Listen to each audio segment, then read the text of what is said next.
ओमपुरी साहब, मैं आपसे पूछना चाहूंगा सबसे पहले, नाना पाटेकर साहब साफ कहते हैं कि पहले देश फिर कलाकार, देश के सामने हम कलाकार खटमल मात्र हैं, ये उनके शब्द हैं। आप नाना पाटेकर की बात से क्यों अपने आप को जोड़ना नहीं चाहते हैं? श्रीमान अवस्थी जी, एक तो मैं आपको 15 मिनट से सुन रहा हूं, आप स्टेटमेंट पे स्टेटमेंट देते जा रहे हैं, तो हमको काहे को कुर्सी से बांध के रखा है यार 15 मिनट से? जब आप ही को बोलना है, आप ही के चैनल से आप अपनी भाषा में अपनी इंटरप्रिटेशन से बात करना चाहते हैं, तो हमें कोई तकलीफ दे रहे हैं आप। आपका जवाब जानना चाहूंगा सर मैं, अगर आपको मेरा बोलना बुरा लगा तो मैं उसके साथ। आप चाहते हो कि हिंदुस्तान, सुनेंगे कि नहीं? आप चाहते हैं कि हिंदुस्तान, पाकिस्तान, पैलेस्टाइन और इजराइल बन जाए और सदियों तक लड़ता रहे? एक सदी तो हो गई। ये सिर्फ देश का विभाजन नहीं है, सिर्फ जमीन का विभाजन नहीं है, ये परिवारों का विभाजन है। हमारे हिंदुस्तान में 22 करोड़ मुसलमान भाई रहते हैं, उनके रिश्तेदार उधर रहते हैं, पाकिस्तान के रिश्तेदार इधर रहते हैं, और दुनिया का दूसरे नंबर पे ये मुस्लिम कंट्री है। तो पुरी साहब, अगर पहले नंबर पे पाकिस्तान की तरफ से हिंदुस्तान, प्रॉक्सी वॉर चलता रहेगा तो जायज है क्या? ये क्या प्रॉक्सी वॉर चलता रहेगा तो जायज है क्या पुरी साहब? ये क्या? क्यों बॉलीवुड जो अलग भाषा में बात कर रहा है? क्यों सलमान खान कह रहे हैं कि आर्टिस्ट और टेररिस्ट में अंतर नहीं होता? अंतर होता है। क्यों सलमान खान इस तरह की बातें कर रहे हैं? क्यों करण जौहर, महेश भट्ट अलग तरह की बातें कर रहे हैं? डालिए, सरकार से कहिए कि उनका वीजा कैंसिल करे। सलमान खान, अरे आप फिल्म फेटर्निटी के लोग तो बॉयकॉट कर सकते हैं कि हम नहीं काम करेंगे। क्यों फिल्म फेटर्निटी कहने में एक आवाज में कह पाती है? क्यों? मैं मजदूर आदमी हूं, मैं काम करूंगा। तो काम करिए ना। आपको काम करने से कौन मना कर रहा है? आपको पाकिस्तान के कलाकारों की क्या जरूरत है? क्या हिंदुस्तान में टैलेंट नहीं है क्या? क्या आप अपनी सरकार पे जोर क्यों नहीं डालते कि उनके वीजा कैंसिल करो? वो भी बढ़ रहा है, वो सरकार के भी जोर पड़ रहा है, वो तो सरकार पे जोर पड़ रहा है। लेकिन ओमपुरी साहब, मैं आपसे पूछना चाहता हूं, ओमपुरी साहब, आप तो इतने बड़े करेक्टर हैं, इतने सारे अवार्ड्स आपको मिले, पूरी ह्यूमिलिटी और पूरे रेस्पेक्ट के साथ पुरी साहब मैं आपसे कहना चाहता हूं, मेरे एक सवाल का जवाब दे दीजिए पुरी साहब। पुरी साहब, मेरे एक सवाल का जवाब दे दीजिए, और ये बहुत जरूरी है इस देश के लिए। आप लोगों को और कोई मुद्दा ही नहीं मिल रहा। पुरी साहब, अगर मैं गलत मुद्दा उठा रहा हूं तो मुझे फांसी पर लटका दीजिए। आप तो बहुत बड़े एक्टर हैं ना, आप इस देश के लोगों से बोल के, सरकार के बोल के मुझे फांसी पर लटका दीजिए अगर मैं गलत मुद्दा उठा रहा हूं। पर मेरे एक सवाल का जवाब दीजिए। एक सैनिक जो अपनी 30 से 40 साल की जिंदगी बॉर्डर पर गुजारता है, जिसको महीना का 30,000 रुपए की पगार मिलती है, आप उसके पूरे 40 साल की नौकरी की तनख्वाह जोड़ लीजिए तो भी 2 करोड़ 5 करोड़ रुपए नहीं होती है। बड़े बड़े एक्टर एक एक फिल्मों में काम करने के 10-10 करोड़, 12-12, 15-15 करोड़ रुपए लेते हैं, और फिर वो कहते हैं ऐसे वक्त में जब मरो और मरो मारो की स्थिति है, पाकिस्तान के साथ बातचीत होनी चाहिए, वो एक्टर टेररिस्ट नहीं होता, कलाकार सबसे अलग होते हैं। अरे पहले हम हिंदुस्तानी हैं कि पहले हम कुछ और हैं? बना लो, अरे बना लो पैलेस्टाइन और इजराइल, पड़ोसी हो। बना तो हुआ है। 70 सालों से क्या हो रहा है? 70 सालों से क्या हो रहा है? 22 करोड़ मुसलमान भाई हैं यहाँ, भड़काओ मत उनको। कोई नहीं भड़का रहा है किसी को, आप भड़का रहे हैं, आप जैसे लोग भड़का रहे हैं। पुरी साहब, आई एम सॉरी टू से दिस, इस देश में तमाम मुसलमान भाई देश के साथ खड़े हैं, देश के फौजियों के साथ खड़े हैं, पर बॉलीवुड लोग जिसको ये लोग इमिटेट करते हैं, जिनको हीरो मानते हैं, वो लोग जब इस तरह की बातें करते हैं तब जनता में भड़काव आता है। सॉरी टू से पुरी साहब। और आप लोग कैसी कैसी घटिया फिल्में बना के पाकिस्तानियों पे थूकते रहे हो, बेशर्माओ। आप क्या कर रहे हैं? बॉलीवुड में क्या हो रहा है? क्यों फवाद खान को नहीं बोलते हैं? आपकी क्रिटिसाइज करिए। मुझे फख्र है पुरी का, क्यों नहीं कहते माहिर को, क्यों नहीं कहते अली जाफर को, क्यों नहीं कहते राहत साहब को कि हिंदुस्तान के आवाम के साथ खड़े हो? उरी को क्रिटिसाइज करो, बारामूला को क्रिटिसाइज करो। कल एक जवान मारा गया, 24 साल का लड़का, इटावा का लड़का, 24 साल का मार दिया गया गोली से।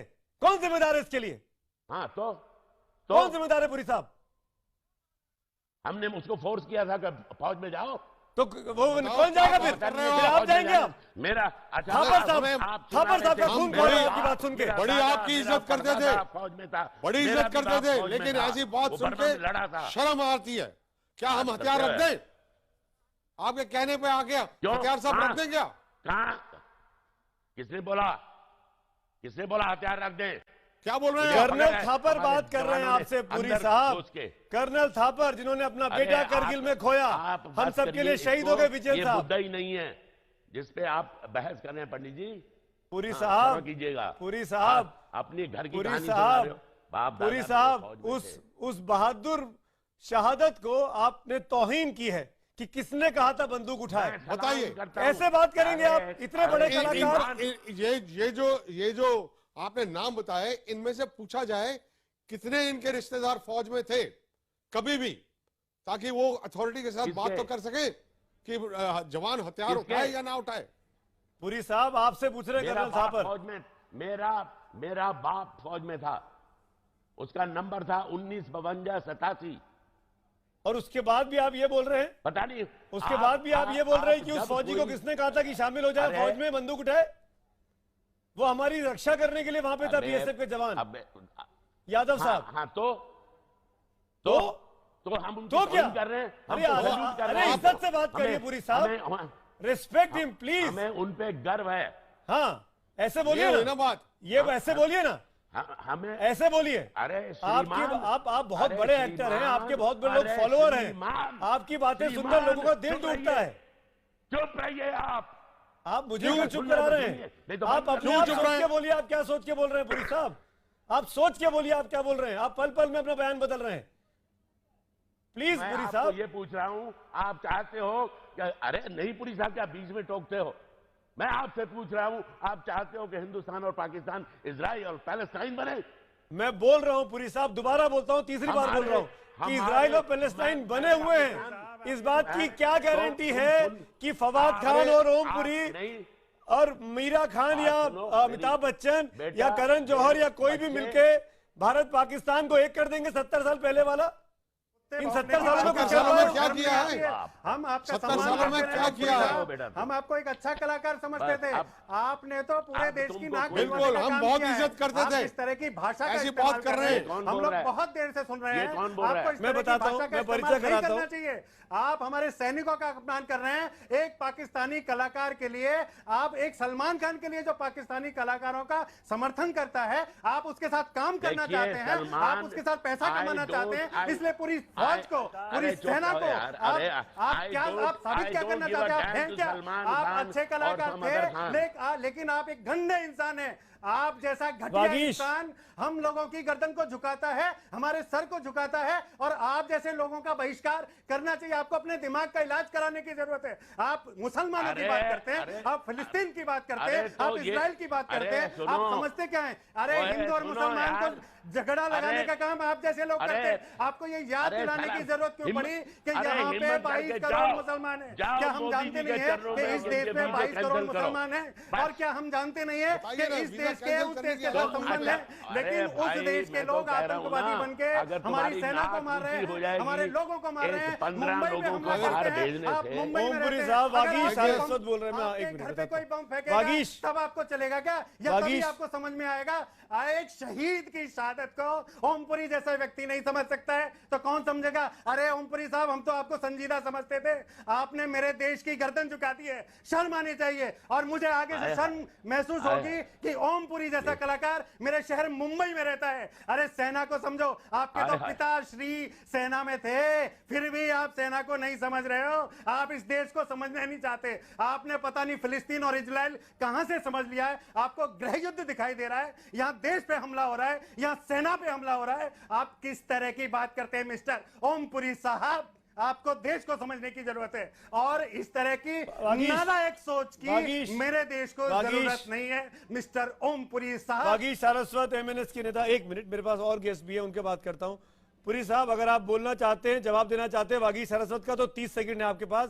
मेरे पास और पैनलिस्ट भी हैं, आप जवाब देना चाहें तो आप दे दीजिए।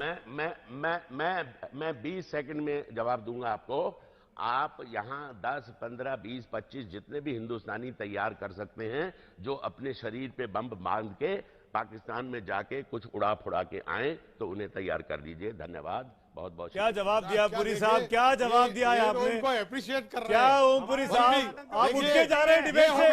हमारे देश के अंदर ऐसे लोग भी रहते हैं, ओमपुरी साहब के लिए बिक गए हैं। बिल्कुल, ओमपुरी साहब को उठ के जाना पड़ा इस डिबेट से, क्योंकि अब मैं माफी के साथ ओमपुरी का मैं बहुत इज्जत करता हूं एज एन ये एक्टर, जो- but as a human being आज इन्होंने जो दिल ह्यूमन तोड़ा है। बॉम्ब्स हैं, पाकिस्तान के ह्यूमन बॉम्ब्स हैं, इनके हीरो हैं।